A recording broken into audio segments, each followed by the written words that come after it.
Right, let's move on then. Let's talk about me wasting time. We need to move on.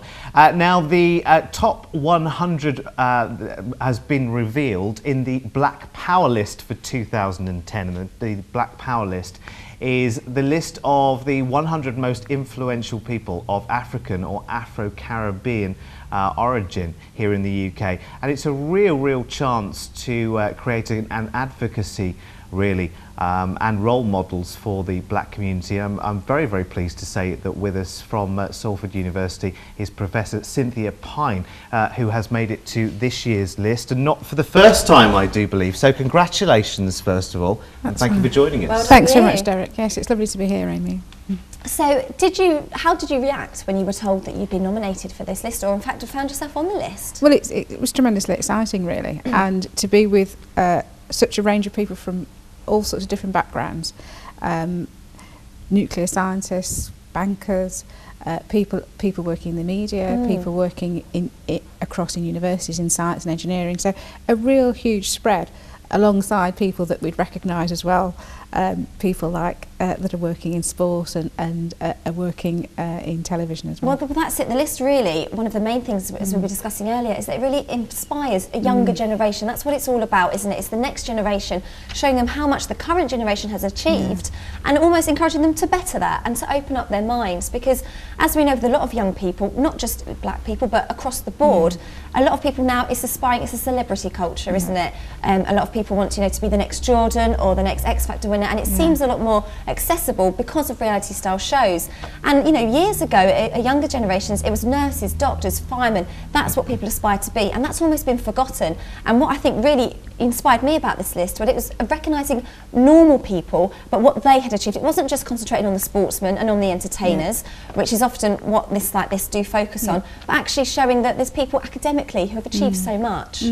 I think it's about young people imagining different futures, and often, as you say, the ones they see every day are the ones in the media, which are great and to be celebrated as well, but it's actually getting back to some of the other options that might be available for people and encouraging people to think about going to university, perhaps first in family, opening up opportunities really, and saying, oh yes, I could do that, and perhaps that they hadn't thought about that.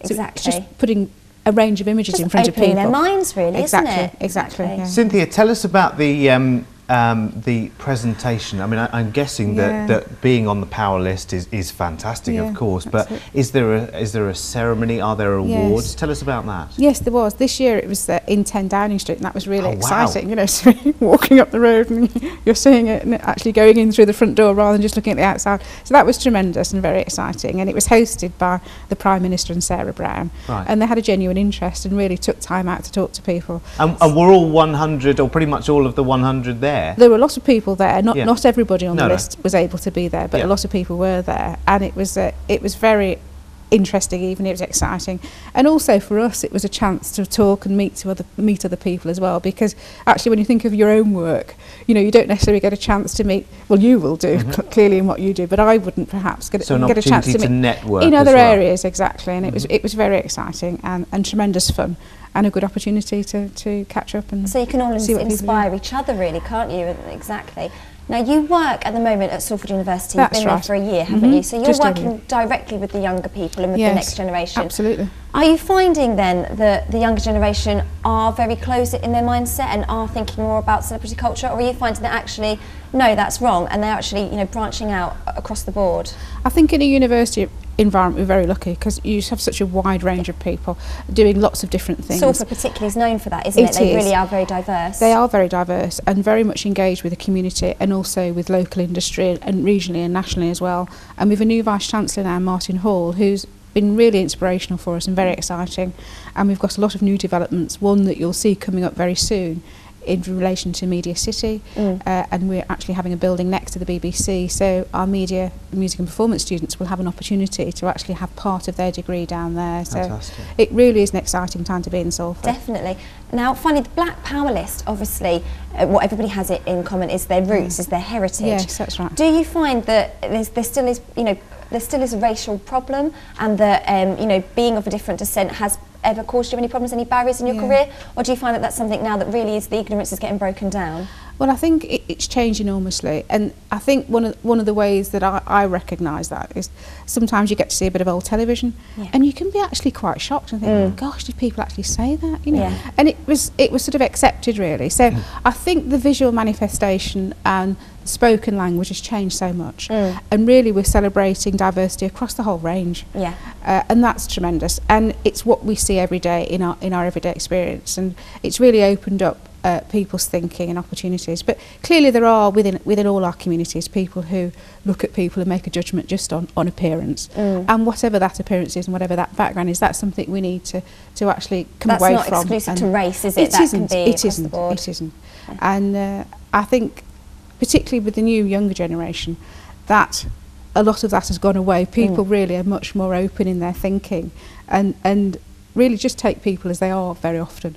But we've got a generational thing that's still working its way through, and we've also got, I think, particularly when you're looking at times that we're facing now, very difficult economic times, that when you've got issues around reduction in jobs, you know, there is an awareness, well, why is that person who, you know, perhaps didn't come here and perhaps wasn't born here, or their parents weren't born here, why are they getting a job ahead of me or a house ahead of me? So I think when we enter difficult economic times, it's actually about taking the time to say, no, that's my neighbour, that's who my daughter goes to school with, that's somebody I know.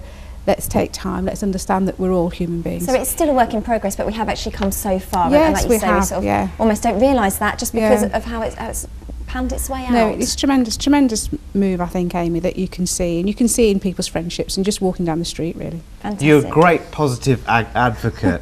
Thank you for coming in. I mean, there are some celebrities and some well-known people on the list as well. Yes. Diane Abbott, MP, I saw there. Levi Roots, from who of course went through the Dragon's Den, didn't he? Absolutely. And had those successful sauces. Reggae sauce. And I was just as much a fan when I got to meet some of these people as well. So it was very exciting for me too. Yeah, really enjoyed it. Yeah. Listen, we've run out of time already, but thank you so much for coming in this morning. I've enjoyed it. Really interesting as well, it's actually. Been great, and you've got a full brochure there as well with everybody in it, which is fascinating. I'm sure if people have a look around as well, there'll be more details online about the Black Power list, and we'll put the details onto our own website as well, which is shine-tv.co.uk. It's on the bottom of your screen now.